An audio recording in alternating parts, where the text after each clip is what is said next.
Olá, eu sou Elton, sou professor de História e estou aqui para convidar vocês para conversarmos um pouco sobre história. Nós estamos vivendo um momento delicadíssimo com a pandemia do coronavírus. Essa pandemia foi decretada no último dia 11 de março pela Organização Mundial da Saúde, a OMS. A pandemia tem trazido uma certa confusão, né, na diferença com a epidemia. Então, o que vem a ser uma epidemia? O que vem a ser uma pandemia? Epidemia é quando nós temos o avanço de uma doença contagiosa num território geográfico específico. Vamos imaginar que nós tivéssemos essa doença contagiosa restrita e avançando dentro do território brasileiro. Ela seria uma epidemia. Uma pandemia é quando essa doença contagiosa ela se alastra para vários países do mundo. Então nós vivemos nesse momento a expansão desse coronavírus por vários países do mundo. Vocês têm acompanhado isso nos noticiários. E não é a primeira vez na história que nós temos um caso de uma pandemia que causa sintomas de gripe. Em 1918, nós tivemos, chegando aqui também ao Brasil, a chamada gripe espanhola. Gripe espanhola, por que será que essa gripe recebeu esse nome? Ah, vocês devem estar pensando, porque ela surgiu na Espanha, provavelmente. Não, para nós explicarmos o surgimento da gripe espanhola e a denominação espanhola, a gente precisa entender um pouco o que está acontecendo naquele momento no mundo. E eu já adianto para vocês, o que está acontecendo é um período em que o mundo está passando pela Grande Guerra, que posteriormente foi chamada de Primeira Guerra Mundial. Vejam, naquele momento, nós temos potências bélicas disputando uma guerra e muitas vezes essas potências elas querem esconder dos seus exércitos números de doentes para não diminuir a moral desses exércitos. E era mais ou menos isso que faziam os exércitos dos Estados Unidos, da França, do Reino Unido e da Alemanha. Eles escondiam os números de doentes. E a Espanha, ali naquele momento, ela era neutra na Primeira Guerra Mundial. Então, o que aconteceu? Como ela era neutra, ela é o primeiro país que vai começar a trazer relatos sobre essa, a princípio, epidemia, sobre números de mortos. Ela não tinha uma preocupação com o seu exército e com a moral do exército. Então é a partir dali que começa a aumentar a quantidade de relatos de pessoas que estão falecendo vítimas de uma doença causada pelo vírus H1N1. Inclusive, naquele momento, nós temos a morte do monarca espanhol Dom Afonso XIII. Então isso vai fazer com que essa gripe ela receba o nome de gripe espanhola. Entretanto, a sua origem é possível, porque não há ainda um relato conclusivo de onde ela de fato tem aparecido. Uma possível origem talvez tenha sido nos Estados Unidos, no Kansas ou em Boston, ou ainda em bases militares britânicas ou francesas. Pra vocês verem como essa explicação sobre a origem ainda é muito incerta, né? Então, nós temos, dentro dessa pandemia da gripe espanhola, um número de mortos expressivo. Para a gente pensar um pouco, a Primeira Guerra Mundial, ela tem ali uma média de mortos, segundo os estudiosos do tema, de 11 milhões de pessoas. Há uma incerteza sobre a estimativa de mortos pela gripe espanhola, mas os números eles vão de 25 a 100 milhões de pessoas vitimadas pela gripe espanhola entre os anos de 1918 a 1920. Só aqui no Brasil, estima-se que aproximadamente 300 mil pessoas morreram vitimadas pela gripe espanhola.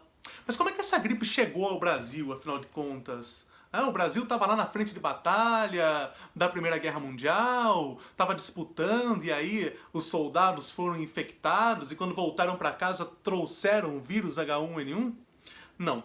Vocês, como estudiosos de história, devem saber que o Brasil não participou de forma ativa da Primeira Guerra Mundial. Então, essa gripe ela não foi trazida para o Brasil pelos brasileiros, ela chegou ao Brasil através de um navio britânico chamado Demerara, que estava vindo do Senegal e que aportou em Recife. E ali nós temos tripulantes desse navio infectados pelo H1N1 que passam a distribuir essa doença aqui no nosso país. O lugar que mais sofreu com a gripe espanhola, que teve mais mortos, foi a cidade do Rio de Janeiro, que na época era a capital do Brasil, era a capital federal. Só para a gente ter uma ideia, há relatos de que em apenas um dia, 1.100 pessoas faleceram vítimas da gripe espanhola no Rio de Janeiro. Eram pessoas que ficaram nas calçadas, que não tinha transporte para serem levadas aos cemitérios. Eram pessoas que não contavam nem com coveiros para abrir as covas e enterrá-los. Só para a gente ter uma noção geral do que é que está acontecendo. Então, em 1918, no Rio de Janeiro, por conta dessa gripe espanhola, né, a boa parte da população, por que não tinha quem enterrasse? Boa parte da população está com sintomas da gripe, está em casa, não tem condições de sair, de realizar esses tipos de trabalho. Nós temos outros problemas sérios causados, consequências da gripe espanhola. Por exemplo, nós temos um relato do Nelson Rodrigues. Então aqui, nesse livro, Histórias da Gente Brasileira, volume 3, República, na página 494, a gente tem o seguinte: Nelson Rodrigues chamava a gripe espanhola de a morte sem velório. Morria-se em massa. E foi de repente, de um dia para o outro. Todo mundo começou a morrer. Os primeiros ainda foram chorados, velados e floridos, mas quando a cidade sentiu que era mesmo a peste, ninguém chorou mais, nem velou, nem floriu. O velório seria um luxo insuportável para os outros defuntos. Era em 1918. A morte estava no ar e, repito, difusa, volatizada, atmosférica. Todos a respiravam. Na minha janela, da Rua Alegre, eu olhava a rua. As casas tristes, inconsoláveis. Durante toda a Espanhola, a cidade viveu à sombra dos mortos, sem caixão. E esse relato do Nelson Rodrigues, ele é interessantíssimo para a gente perceber a situação social que o Rio de Janeiro passou naquele momento. Para a gente ter uma ideia interessante, sabe, de como começa isso, a princípio, as pessoas não davam muita atenção para a gripe espanhola. Vejam só, aqui no Brasil, uma gripe que chegou a levar 300 mil pessoas no Brasil, 300 mil brasileiros, uma doença que atingiu 65% da população brasileira naquele momento, era chamada a princípio como doença de limpa-velhos. Porque as autoridades acreditavam que era uma simples gripe que no máximo ia levar as pessoas do grupo de risco, as pessoas mais idosas. Entretanto, o número de óbitos foi tão grande e a ineficiência para cuidar desses doentes foi tão gritante que o que se pensava a princípio não se confirmou. Não foi uma doença simples, fácil de encontrar uma cura, fácil de ter um tratamento, muito pelo contrário. Ela levou ao óbito muitas pessoas, inclusive jovens em idade adulta e não só os idosos.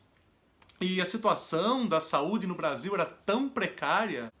O que se buscava naquele momento eram soluções caseiras, como, por exemplo, pitada de tabaco, caldo de galinha com limão, ou ainda folhas de alfazema queimada para tentar higienizar o ar e higienizar também os locais, as pessoas, para que elas não tivessem contato com o vírus.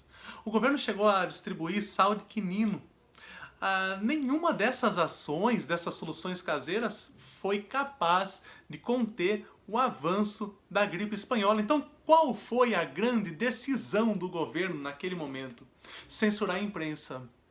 Há ordens explícitas por parte do governo de que não devemos veicular más notícias. Percebem? É muito mais fácil controlar então a imprensa ou mesmo desqualificar uma doença tão perigosa do que enfrentar essa doença. Faltava aqui no Brasil recursos, faltaram leitos, faltaram ambulância, faltaram médicos, faltaram equipamentos médicos para conseguir combater o avanço dessa gripe espanhola. Outra consequência óbvia da gripe espanhola foi a fome, porque as pessoas não estavam mais em condições de produzir. E em relação à fome, eu vou ler para vocês outro relato, o relato do Pedro Nava, que fala sobre a situação vivida naquele momento. Novamente, eu estou usando um relato trazido aqui pelo mesmo livro Histórias da Gente Brasileira, República 3, da historiadora Marie Del Priore. Verdadeiros ou falsos os boatos, era como se fossem realidade pelo impacto emocional que causavam. Descrevia-se a fome, os ataques às padarias, armazéns e bodegas por aglomerados de esfomeados e convalescentes esquálidos, roubando e tossindo. Dizia-se de famílias inteiras desamparadas, uns com febre, outros com fome, de criança varada sugando o seio da mãe morta e podre, dos jacás de galinhas reservados para os privilegiados, para a gente da alta e do governo, passando sob a guarda de praças embaladas aos olhos de uma população que aguava. Seria verdade? Era. Posso testemunhar contando o que passei, o que passamos na casa onde estava. Pura e simplesmente a fome. Conheci esta companheira pardacenta. Então, não só a morte causada exclusivamente pelos sintomas da gripe, mas o que a população brasileira passou naquele momento como consequência. A fome, que atingia principalmente a população mais carente. Aquela que já vinha de períodos anteriores com pouco acesso aos recursos básicos de sobrevivência aqui no Brasil. Ah, mas só as pessoas carentes sofreram com a gripe espanhola? Não necessariamente. O presidente eleito, Rodrigues Alves, para o segundo mandato, antes de tomar posse, foi vitimado pela gripe espanhola. Faleceu. Não chegou a assumir o seu segundo mandato como presidente da República. Em 2009, o H1N1 voltou. Uma combinação tripla do vírus de aves, de suínos e da gripe humana. Naquele momento, a gripe foi chamada de gripe suína, o influenza H1N1.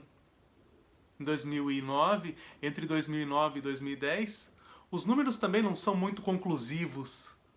São estimativos. Estima-se que entre 700 milhões a 1 bilhão e 400 milhões de pessoas foram vítimas do H1N1. A pandemia durou até 2010. Eu espero que vocês tenham gostado de discutir, de poder debater, da gente abrir esse canal aqui para conversar um pouco sobre história. Espero que vocês estejam bem, em segurança. Se você tem alguma sugestão de algum tema que quer que seja abordado aqui nos nossos vídeos, fique à vontade. Escreva nos comentários e nós vamos aderindo às suas sugestões. Deixo aqui o meu abraço a você, a toda a sua família e o desejo de que em breve nós possamos sair dessa situação em que vivemos hoje.